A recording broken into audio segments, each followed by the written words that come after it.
Eu sou Mário Persona e essas são as respostas que eu dei aos que me perguntaram sobre a Bíblia.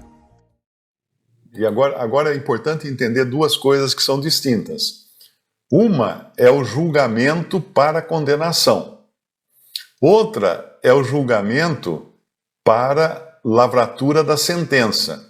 Porque assim como acontece no julgamento ou no juízo humano, quando um bandido vai ser julgado, existem vários graus de penalidades segundo os crimes que ele cometeu. Agora, que ele já está julgado para ser preso ou condenado, ele já está julgado para ser preso ou condenado.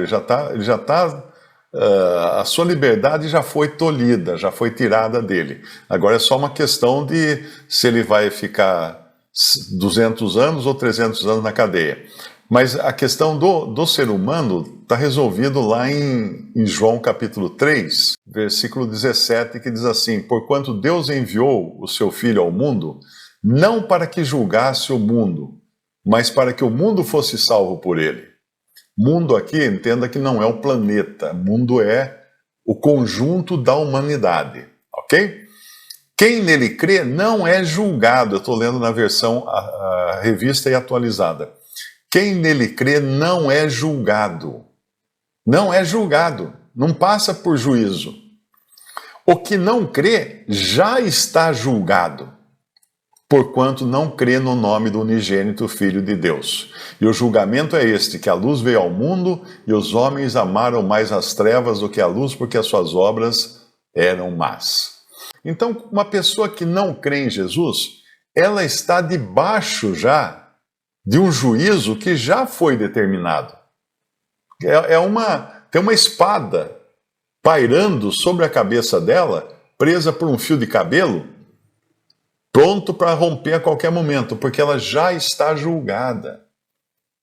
Agora, se ela morre ainda nos seus pecados, sem crer em Jesus, sem receber a salvação, a vida eterna, ela vai ser, sim, chamada à presença de Cristo, lá, como fala no final do Apocalipse, diante do grande trono branco, quando o Filho do Homem, que é o Senhor Jesus, na sua capacidade humana de juiz, como um juiz humano, Deus não vai julgar os homens como Deus altíssimo, nos píncaros elevados da distância do ser humano, não. Por isso que veio Cristo, e ele é chamado de Filho do Homem, porque esse é o título da sua humanidade, e principalmente da sua humanidade como juiz. Ninguém vai poder chegar para esse juiz e falar assim: não, o senhor não pode me julgar, porque o senhor não sabe o que é ser homem. Ele vai falar: eu sei sim, eu fui homem aí na terra, eu sei exatamente o que é ser homem. Então ele vai julgar, aí vai lavrar a sentença no dia do que nós chamamos de juízo final. Lembre-se, no dia desse juízo final, no dia desse grande trono branco, não haverá nenhum salvo. Vamos lá para Apocalipse 20, versículo 11. E vi um grande trono branco, e o que estava sentado sobre ele, de cuja presença fugiu a terra e o céu, e não se achou lugar para eles. E vi os mortos, grandes e pequenos, que estavam diante de Deus, e abriram-se livros, e abriu-se outro livro, que é o da vida. E os mortos foram julgados pelas coisas que estavam escritas nos livros, segundo as suas obras. E deu o mar os mortos que nele havia, e a morte e o inferno deram os mortos que neles havia, e foram julgados cada um segundo as suas obras. E a morte e o inferno foram lançados no lago de fogo. Essa é a segunda morte. E aquele que não foi achado escrito no livro da vida foi lançado no lago de fogo. Então repare que aqui não tem ninguém salvo. Aqui o julgamento existe para a lavratura das sentenças, e as sentenças são distintas de cada um, segundo as obras que eles praticaram aqui nessa vida, mas são pessoas perdidas. Quem tinha que ser salvo foi salvo antes de chegar esse grande dia aqui do trono branco, do grande trono branco de Cristo que está sentado nele. Não se iluda. Um salvo, ele é salvo antes, ele é salvo quando crê em Jesus. Aí o único julgamento pelo qual ele vai passar é o que a Bíblia chama de tribunal de Cristo. O que é o tribunal de Cristo? Não é um tribunal para julgar as pessoas, mas é um tribunal para julgar as obras das pessoas.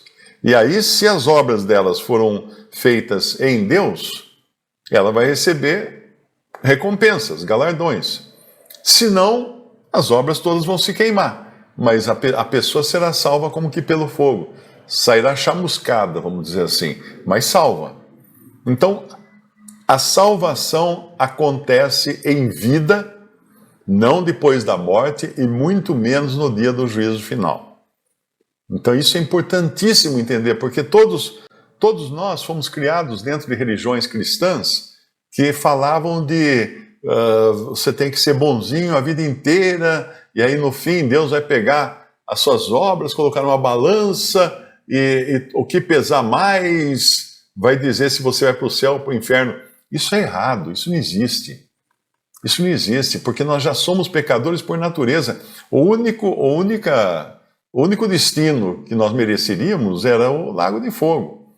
Mas Deus, na sua infinita graça e misericórdia, pelo grande amor com que nos amou, estando nós mortos em nossos pecados, nos deu vida em Cristo, né? E aí, pela graça, sois salvos mediante a fé. E isto não vem de vós, é dom de Deus, para que ninguém se glorie. Porque somos feituras sua, criados em Cristo Jesus, para boas obras que Deus preparou de antemão para que andássemos nelas. Essa é a ordem das coisas. Você tem a salvação e você tem as boas obras que são para salvos. Deus não exige de um perdido que ele faça boas obras, porque ele está perdido. Mas um salvo, você creu em Jesus, você recebeu a salvação? Bom, agora é o seguinte, olha, essa é a maneira que Deus gostaria de que você andasse. Essa é a maneira do comportamento da família a qual você foi adotado agora, foi agregado agora. Nessa família a qual você foi adotado, tem esse tipo de comportamento. Então existem certas coisas que você vai ter que fazer. Se não fizer, você vai não vai perder a salvação, mas vai perder a vida. Perdeu o seu tempo vivendo aqui nesse mundo e não fez nada que prestasse para Deus. O irmão até contou numa historinha, né? Que o sujeito, um cristão, sonhou que tinha ido para o céu, e aí ele chegou lá, o Senhor pegou ele pela mão, levou, né? Passeando pelas ruas, tal, cheio de casas bonitas, mansões maravilhosas. E ele falou, puxa vida, olha que lugar, olha que bairro que eu vou morar aqui, olha que condomínio maravilhoso aqui, né? Só tem mansão. Aí lá no fim do bairro, chegou lá, tinha um casebre caindo aos pedaços. Aí o senhor falou, essa aí é a sua casa. Senhor, mas só isso? Tantas mansões? Eu falei, isso foi o que deu para fazer com o material que você mandou para nós aqui, né? Ou seja, a vida dele tinha sido um desperdício completo, ele não tinha mandado nada que prestasse para a sua casa eterna. É claro que isso é um sonho apenas, é só ilustrativo, né? Mas é bom que as pessoas entendam que o que crê em Cristo, como fala lá em João capítulo 5, versículo 24, quem nele crê não entra. Na verdade vos digo que quem ouve a minha palavra e crê naquele que me enviou, tem a vida eterna. Isso já é uma possessão aqui. Nessa vida aqui nós já temos a vida eterna. Não entrará em condenação ou em juízo, como fala na outra versão, mas passou da morte para a vida.